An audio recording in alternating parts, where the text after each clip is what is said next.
Ако сакате туристички да се одморите во Габрово, Колешино, Смолари, ќе треба да поминете низ пат обраснат со градежен отпад, кревети, облека, скапан зеленчук. До туристичките атракции не се стигнува низ туристички културни патишта. Напротив, жителите од овие населени места се револтирани од ниската свест на луѓето, но и недоволната ангажираност на надлежните инспекциски служби. Сметаат дека надлежните треба почесто да вршат контроли и да ја чистат грдата слика. Тоа като прво треба да се расчисти.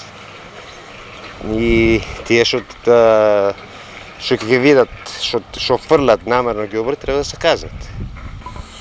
Треба малку и инспекции да преземе мерки в селото или да речем местна заедница. Надлежните служби не сега гледат работа.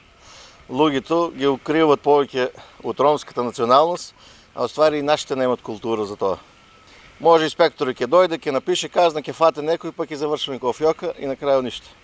Се обидовме да стапиме во контакт со раководителот на Струмичкото комунално предпријатие, но не успеавме да го добиеме на телефон. Од фирмата ни рекоа дека тој е на работен состанок и нема да се врати до крајот на работното време. Како со ваква негрижа може да се привлечат туристите? Дали е доволно да се делат ваучери за развивање и поттикнување туризам? Околните жители веќе се убедени дека лошата слика ги одвраќа туристите од замислата да уживаат во природните убавини на Беласица, како и многобројните водопади. Ќе се исчистат ли купиштата ѓубре или ќе се остават да прераснат во депонија, се прашуваат жителите од околните места. Според нив, ова е лоша слика за развојот на локалниот туризам.